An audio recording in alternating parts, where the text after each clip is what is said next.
नाही अजून नाही जाग आली आहे त्यांना. हो नाही सकाळी वाटलं होतं जरा जाग येते असं, पण मग नाही तेव्हा काहीतरी अस्पष्ट बोलल्या पण नेमकं काहीच कळलं नाही हो. अहो नको तुम्ही लगेच क्लासमधनं नका येऊ. बाबा म्हणाले घाबरण्यासारखं काही नाही म्हणून. छे छे ताप वगैरे काही नाही आहे. अहो तसं वाटलं तर आम्ही बोलवू की डॉक्टरांना. हां तुम्ही नका काळजी करू. नाही ग. मी जरा ठेवते फोन. त्यांना जाग येते असं वाटतंय.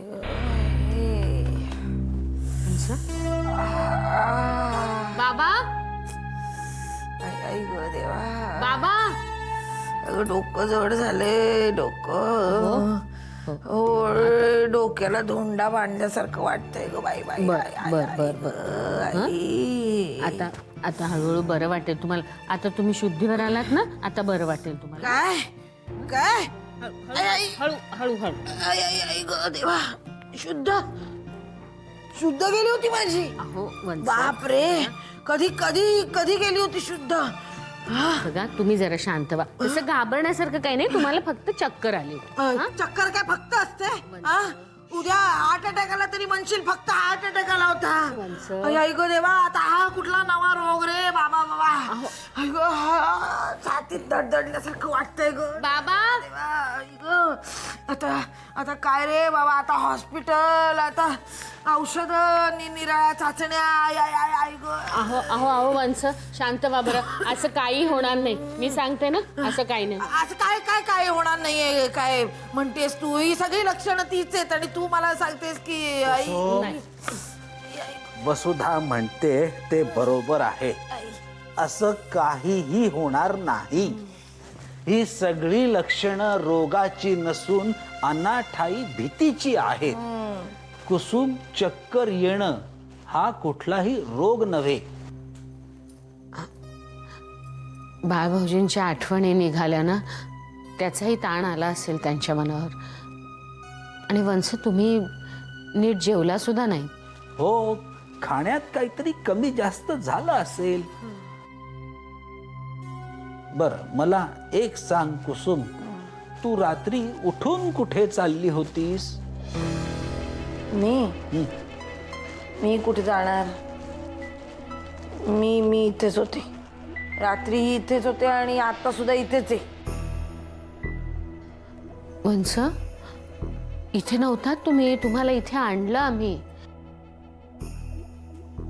तुम्ही चक्कर येऊन खोलीच्या बाहेर पडला होतात. हो म्हणजे काहीही स्मरणात नसल्यासारखं काय बोलतेस?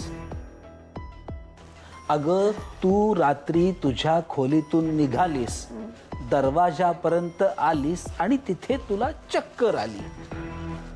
अगं तुला काहीच आठवत नाहीये का? नाही बाबा. माझं डोकं एकदम जड झालंय. डोकं जड झालंय आणि आता वहिनीने सांगितलं तेव्हा मला कळलं चक्कर आली ते. काय झालंय मला काही सांगाल का नाही. काय झालंय? श्रीराम श्रीराम. कुसुम माझा सल्ला ऐक. तू आता कसलाही विचार न करता छानशी विश्रांती घे. मी तुला एक काढा देतो. तो वसुधा देईल तुला. काही काढा बिडा नकोय मला. आणि तुम्ही जा आता इथून बाबा. म्हणजे मला आपोआप बरं वाटेल. वंस श्रीराम श्रीराम. बाबा वहिनी वहिनी वहिनी खरंच मला काही होणार नाही ना ग. हा नाही मध्यंतरी एका बाईचं मी ऐकलं होतं. तिला अशीच चक्कर आली होती. मग एकदा एका रात्री ती अशीच झोपेत उठली आणि घराबाहेर निघून गेली. ती कायमचीच. वंस माझं नाही ना तसं काही होणार ग. वंस काहीतरी काय बोलताय तुम्ही. कुठून तरी काहीतरी ऐकता आणि भलता सलता विचार करत राहता. असं काही होणार नाही. खरंच ग बाई. तू आहेस ना म्हणून मला केवढा आधार आहे वहिनी. तू तू आता एक काम कर. तू तुझी सगळी कामं आटप आणि माझ्याजवळ येऊन बैस. बसते, हां नक्की बसते. हां, आणि मी काय म्हणते बहिणी, तू ना सतत दरवाजावरती लक्ष ठेव. दरवाजावर? हो म्हणजे मी बाहेर नाही ना जात हे बघ. म्हणजे अहो ती बाई गेली तशी मी सुद्धा. वंस, नको बाई नको. आई आई गो नको, असले विचार नको बाई. आई आई गो देवा.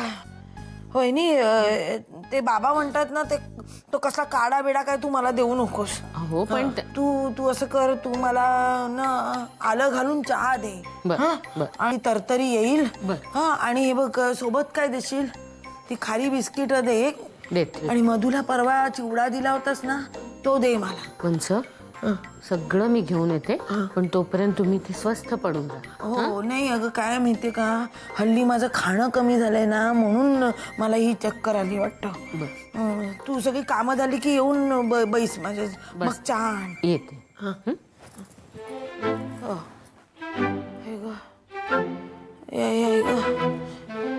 आई आई आई आई. ए नको नको नको रे बाबा. आई आई नको. आई डोळे बंद करायला नको रे बाबा, नको. डोळे बंद केले आणि झोपेत पुन्हा मी नको. डोळे डोळे असे उघडेच ठेवायला हवे असे.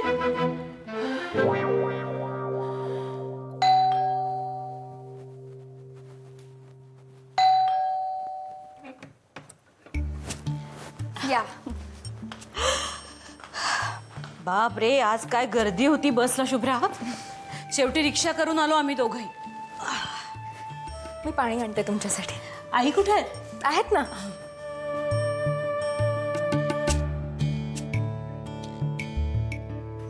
रागावलायस किती? प्रथमेश,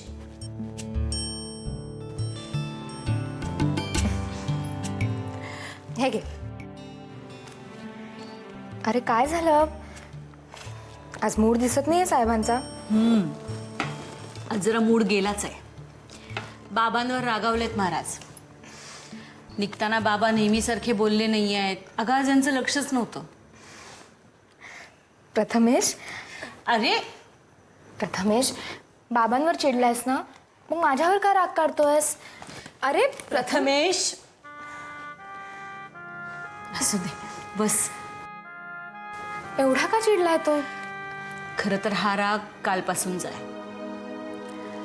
अगं हे हल्ली रोज त्याला फिरायला घेऊन जातात संध्याकाळी. आणि एरवी सुद्धा घरात दंगा मस्ती गप्पा गोष्टी चाललेल्या असतात दोघांच्या. पण कालपासून काय झालं यांना कळतच नाहीये. खूप अस्वस्थ आहे ते. म्हणजे असं काहीतरी नक्कीच घडलंय जे ते माझ्यापासून लपवत आहेत आणि ज्याचा त्यांना विलक्षण मनस्ताप होतोय.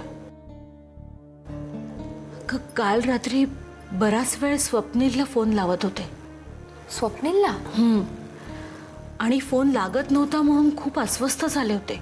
अहो पण स्वप्नील तर मुंबईच्या बाहेर गेलाय. रक्षाबंधनासाठी सुद्धा नव्हता आला. असेल, पण जे काही आहे ना ते नक्की स्वप्नील विषयीच आहे. शुभ्रा, असं काय घडलं असेल की ज्यामुळे यांचं वागणं इतकं बदललंय? खरं सांगू, हे असे पहिल्यांदा वागायचे तसे विचित्र वागायला लागले ना परत, की मला फार भीती वाटायला लागते ग. आणि आता हे असं वागणं किती दिवस चालणार आहे देव जाणे. तोपर्यंत प्रथमेश ही हा असाच वागणार. राधा वहिनी, तसंच काही सिरियस असतं तर त्यांनी बाबांना किंवा आजोबांना सांगितलंच असतं ना. नाहीतर काही गोष्टींची खात्री केल्याशिवाय सांगणं त्यांना बरोबर वाटत नसेल. राधा वहिनी, प्रथमेशला कसं समजावायचं ती माझी जबाबदारी. तुम्ही शांतपणे क्लासवर जा. काळजी नका करू. थँक्स. निघू? हो.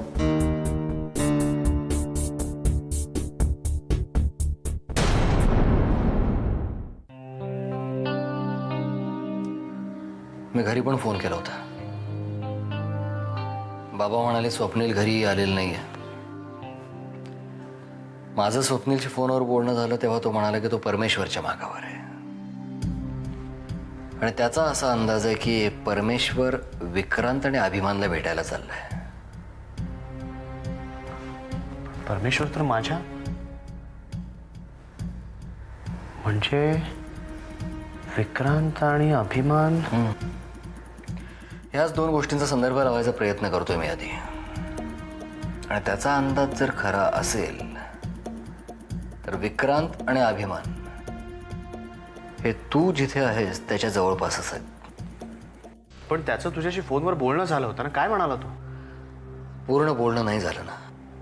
म्हणजे नक्की काय झालं तेच कळत नाही आधी. जे परमेश्वरबद्दल सगळं बोलणं झालं त्याचा सावध करूनही झालं, पण नंतर अचानक त्याचा आवाज यायचाच बंद झाला. रेंज गेली असेल ना. नाही रे, फोन बराच वेळ सुरू होता, पण नंतरही बऱ्याचदा फोन लावायचा मी प्रयत्न केला, पण कोण उचलतच नव्हतं. भाई तुला काय वाटतं, काय झालं असेल?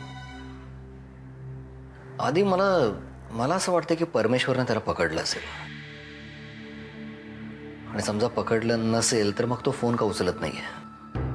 तुझं बरोबर आहे भाई.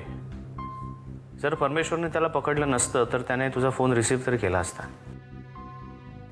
भाई परमेश्वरने त्याला पकडलाय तर आता आपल्याला लवकरात लवकर काहीतरी करायला पाहिजे. पण तुला स्वप्नीलचा फोन आला होता का? नाही, मीच त्याला बऱ्याच वेळा केला होता. मी त्याला SMS सुद्धा पाठवला होता.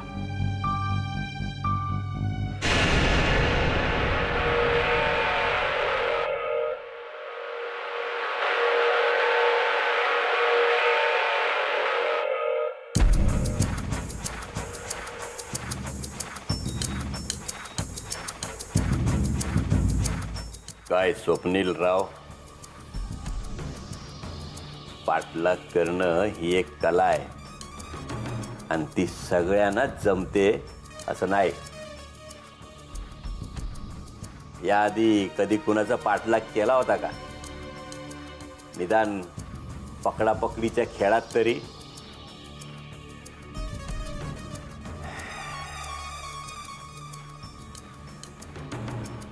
काय शिक्षण काय तुझं? अरे हो, तुम्ही कॉम्प्युटरवाले ना? आ पाठलाग कसा करायचा हे जरा शिकून घेतलं असतंस ना तर ही वेळ आली नसती.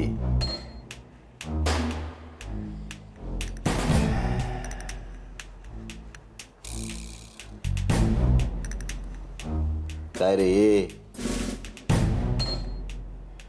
तू माझा पाठलाग कुठून आणि केव्हा सुरू केलास याचं सगळं वेळापत्रक माझ्याकडे आहे. देऊ? परमेश्वर.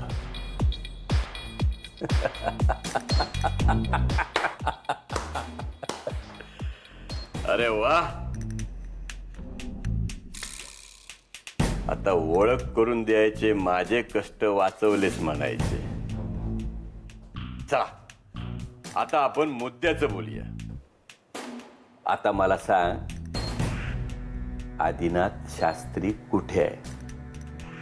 त्याने तुला कधी भेटायचं ठरवलंय? आणि सर्वात महत्वाचं, ती सुलेखा कुठे आहे? तुला जर माझं वेळापत्रक माहिती आहे तर मग त्यांचंही माहिती असेलच ना.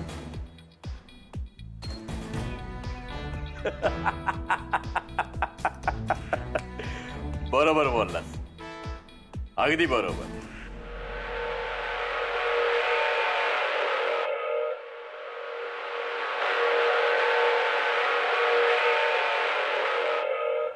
मोबाईल तुझाच ना? आदिनाथचा नंबर तुझ्या मोबाईल सहित माझ्याकडे आहे. त्या शास्त्राच्या पोराबरोबर तू बोलतोयस का मी बोलू? ठीक आहे.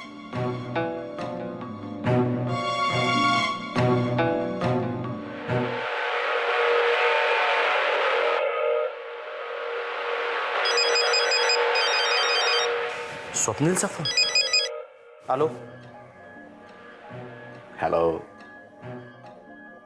आदिनाथ शास्त्री.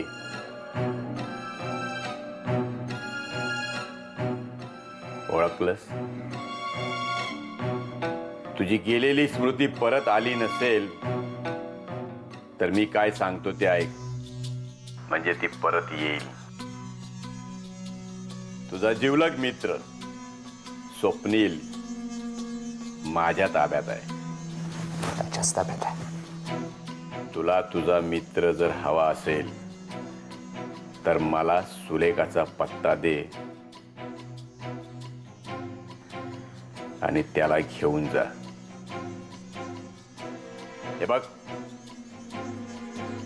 माझं ना तुझ्याशी वाकडं आहे ना तुझ्या मित्राशी. मला फक्त सुलेखा हवी आहे, बस. आता तू कुठेही पळ, मी तुला पकडायचा विचारही करणार नाही, कारण मला खात्री आहे तू तुझ्या स्वतःच्या पायाने चालत माझ्यापर्यंत येशील. जर स्वप्नील तुला हवा असेल तर आता काय करायचं ते तुझं तू ठरव. हॅलो. हॅलो. हॅलो.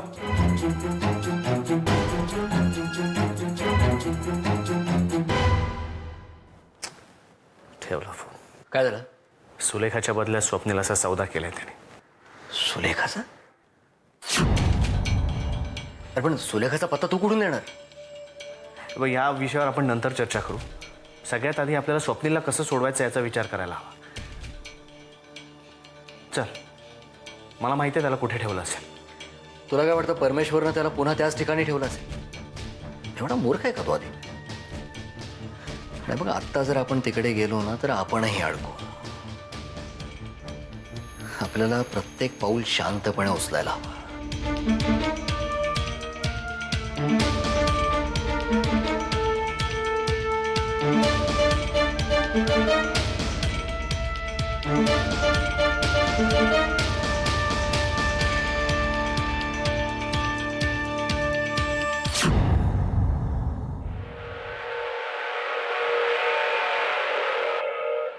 साहेब, परमेश्वर बोलतोय. बोल. कुठल्या झाडाखाली बसलाय शेंदूर फासून? नाही साहेब, झाडाखाली नाही. परमेश्वर रस्त्यावर आला होता, पण आता पुन्हा त्याला संगमरवरी देवळात यायचंय म्हणून फोन केला होता. नाही, तुला देवळाचे दरवाजे उघडे आहेत नेहमीच, पण आधी तुझं देव पण सिद्ध करायचं आणि नंतर यायचं. साहेब, सूत मिळालंय आणि स्वर्ग गाठायला त्याचा दोरखंड करायचा बाकी आहे.